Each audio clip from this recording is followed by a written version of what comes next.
1.7 Real-world applications.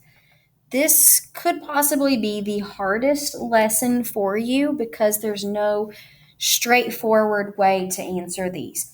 Um, you'll see a huge variety of types of problems, and you have to be able to decide, is it geometric or arithmetic? Are you finding one term, or are you finding the sum or a series? You've got to be able to figure those out. So I've given you some steps just to kind of help you and guide you. So let's look at the first problem. Callie's New Year's resolution is to work out each day on her elliptical. The number of calories she burns each day is shown below. Write a rule or an explicit formula for the sequence and so we're writing a rule and find the number of calories she will burn on the 30th day. So let's think about, do we have arithmetic or geometric? Am I adding or multiplying? Well, let's check to see if it's arithmetic. 357 minus 349, 365 minus 357. Oh, yep, 373 minus 365. So it looks like it's arithmetic.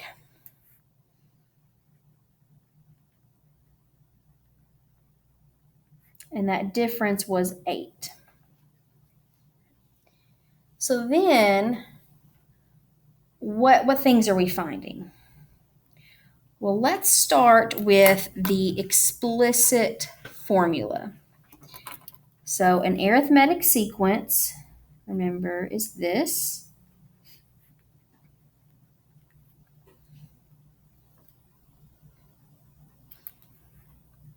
My common difference is 8.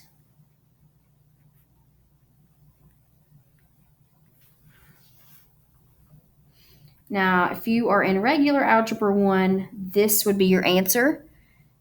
Advanced Algebra 1, I'm making you take it a few steps further. So let's distribute.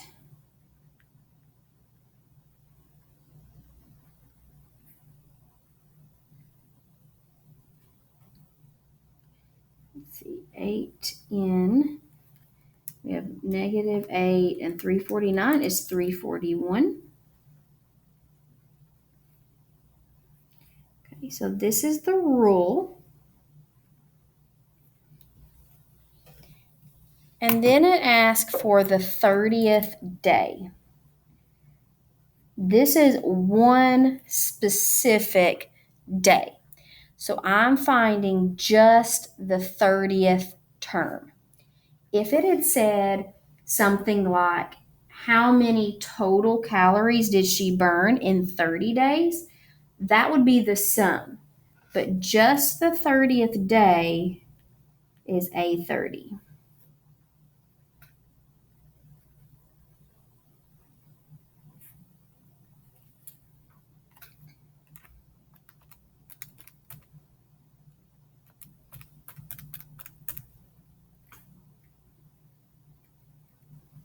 And she burns 581 calories.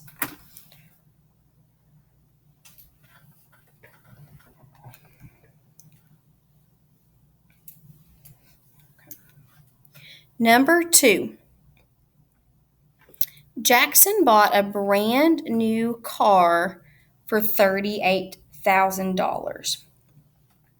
If the car depreciates, that means decreases in value by 10% each year, how much will it be worth in 8 years? So something you've got to know, when something depreciates by 10%, how much value is it keeping? It's losing 10%, which means it's keeping 90% or 0.90. Whenever we have a percentage, it's going to be geometric because you have to multiply by that percent. So let's think about this sequence. We start out with 38,000 and we're going to multiply by 0.9.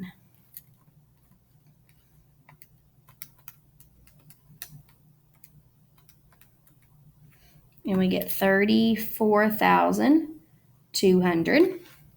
And then we would multiply by 0.9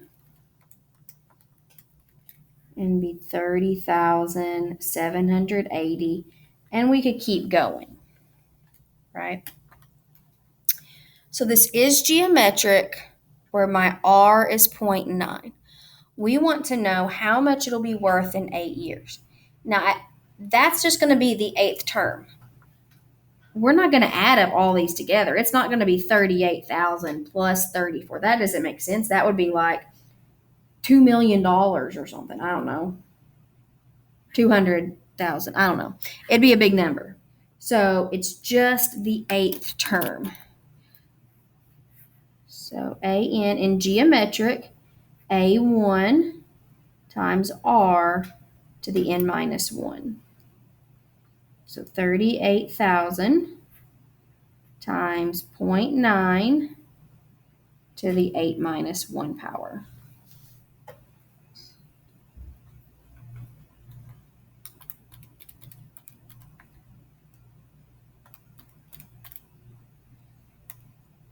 And remember with money, we always round to 2 decimal places. 18,175.28.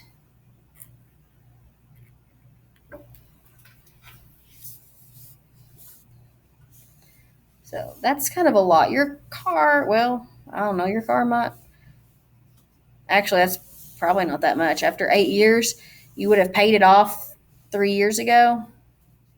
I don't know how, I feel like cars go down in value a lot more than that. All right, number 3. Jamie opened a new savings account with $1,500. We have the first 3 months shown below. Write a rule to represent the balance of her account and estimate the balance after 3 years. So we're going to write a rule, the formula, and then we're going to find after 3 years. What unit am I given here? These are months. We can't use months and years. We need to convert this to months.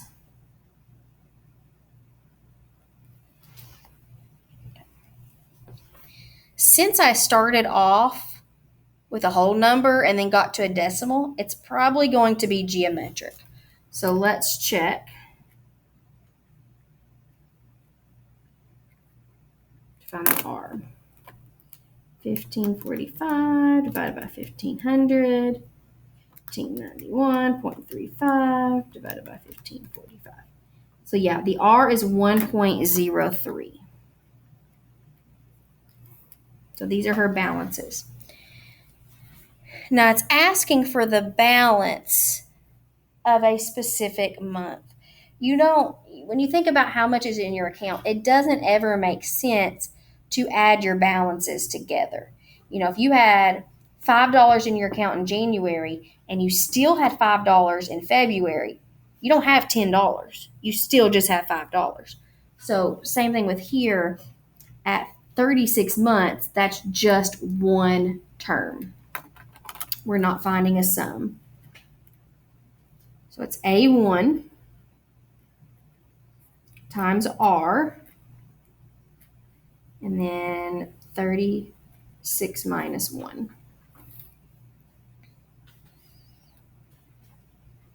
So type this in your calculator.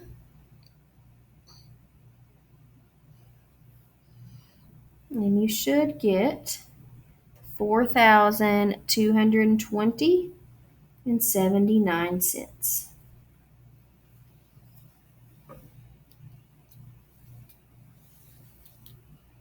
Oh, and it did say write a rule, and I totally missed that. So really, a rule, oops.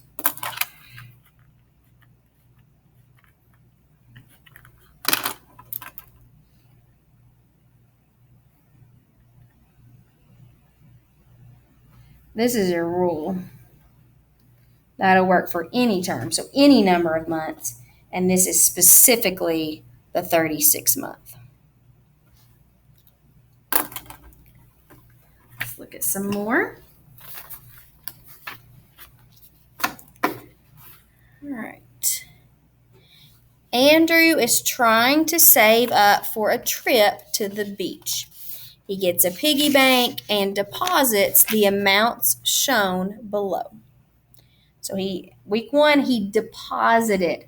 He added this much into his piggy bank. Week 2, he added $2.25. So he started with $2. If he adds $2.25, now he has $4.25. Plus $2.50 would be $6.75. That'd be like $9.50. Okay, so he's adding this much into his bank. He's dropping that into the bank. How much will he put in the piggy bank in the 14th week? So he's specifically saying how much will be in there, how much will he be dropping in on that week? And then after a year, which is 52 weeks, how much total will be in the piggy bank? So this one, we're just finding the specific term. This one, we're finding the sum. All right, so specific term. Let's see if it's arithmetic or geometric. Let's start with arithmetic and see. 225 minus 2. 250 minus 225. 275 minus 250. 25 cents. So each week he's putting in 25 cents more than the previous week.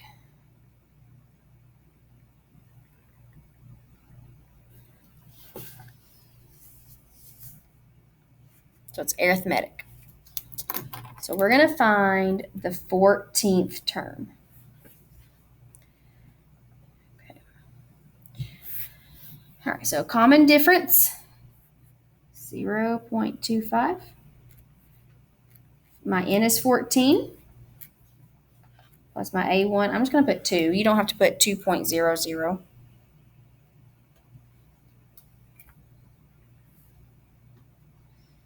So after week 14, you type that in your calculator, you're going to get $5.25. So that's how much he dropped into the piggy bank on the 14th week. Now, let's think about 52 weeks.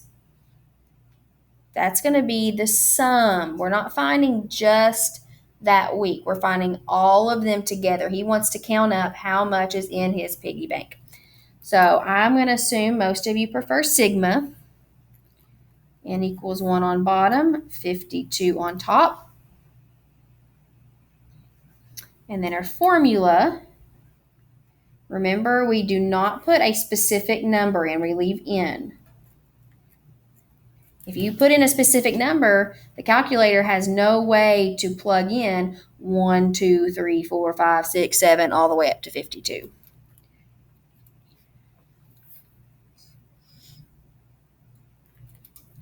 And we get $435.50.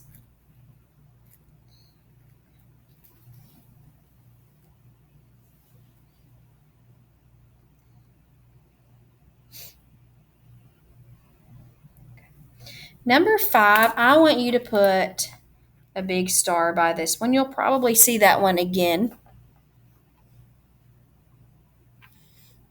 Okay.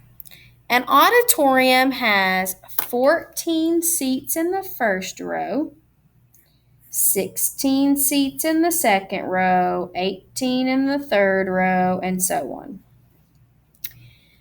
The last row has 30 seats.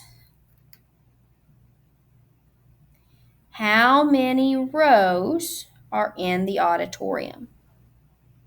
So the last row,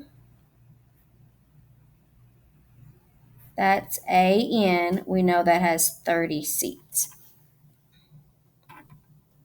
It wants to know how many rows.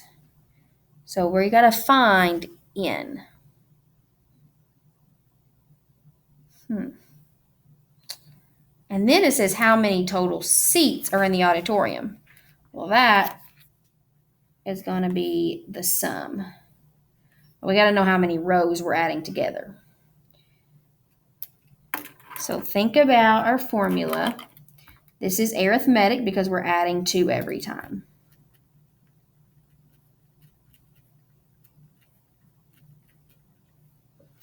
We know AN. We know my common difference is 2. We don't know N. And we know A1 is 14. So we're going to solve this by finding N. So what if let's start by distributing the 2.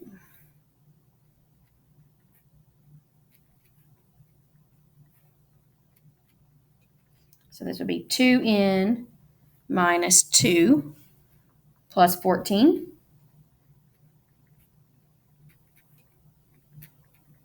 Which is really 2N plus 12. Those two together make 12.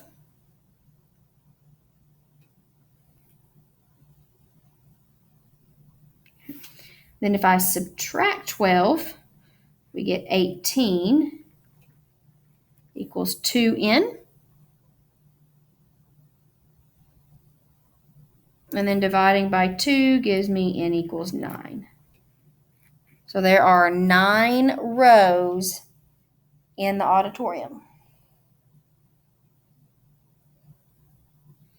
Could you have counted by 2s? 14, 16, 18, 20, 22, 24, 26, 28, 30, and got 9? Yes, you could have done that. All right, and then the sum from the first row to the 9th row. We now know there's 9 rows. And then my formula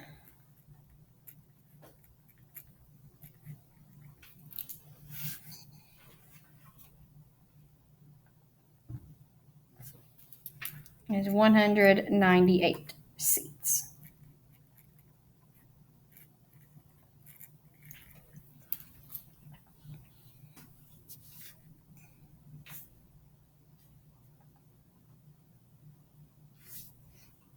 Okay. Number 6. An insect population is growing so that the number of insects is 1.2 times larger than the previous generation. Suppose the number of insects in the first generation is 100. What would the population be by the 11th generation? So this is total population year 1. We're going to find year 2. We're going to multiply by 1.2. And we get 120. And then we're going to multiply by 1.2 to get 144. I could keep doing this 11 times. Yes. But I want you to know how to do it the mathematical way. So because we're multiplying by 1.2, it's geometric. I'm just going to rewrite your formula here. You may have these memorized by now. We're finding A11.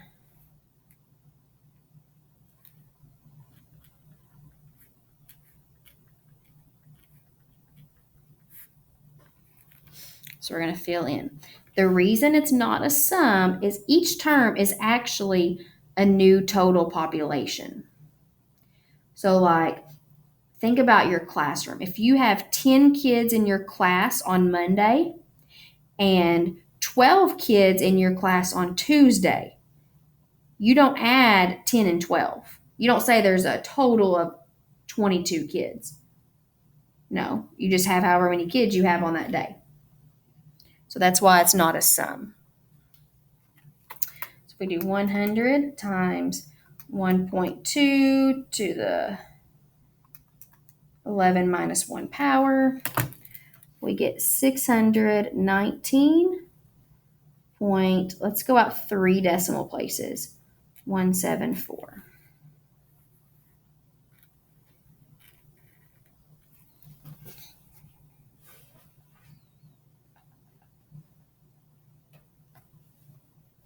All right, number 7.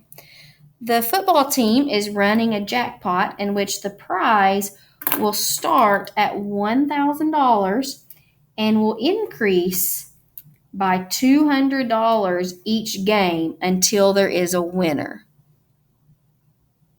Assuming there are no winners, what will the prize be at the 16th game? So I guess it's not like they're drawing a name out at each game. Maybe there's numbers and you have to have the same numbers picked or something, kind of like the lottery. So if we start at 100 or 1,000, our next one is going to be 1,200, 1,400, and so on. So it's increasing by 200. So that's going to mean it's arithmetic. Okay. Now each term, just like the one with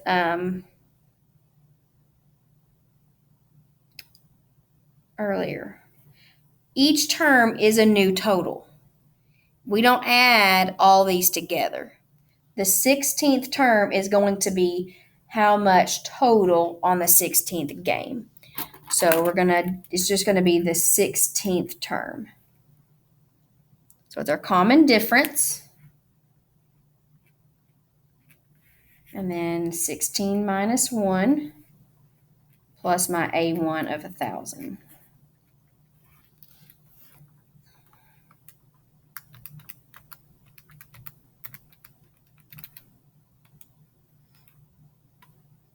And we get $4,000. So there's been no winners by the 16th game. Now there's probably a lot more names in there. Or a lot more, I don't know how it works, but $4,000 by the 16th game. All right, and last one, number 8, put a big star by this one. Find the sum of the first positive even integers. So that's like 2, 4, 6, 8, and so on. The first 60, and that's sum. So we can just straight go ahead and put our sigma in. N equals 1 to 60. First 60. This is arithmetic because I'm only adding 2 every time. So my common difference is 2. Remember, we leave n in there. We don't put a 60. You got to leave the variable. Plus my common difference of 2.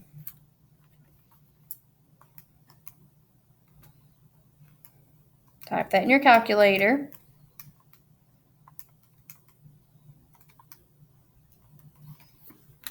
Should look like this.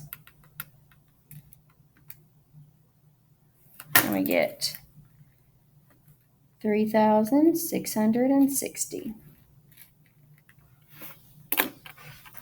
So I know this is a lot. You'll get better with practice. Make sure that you read the problem. You have to think about, you can't just look at it and be like, okay, well, I don't do. I don't know how to solve this. I give up.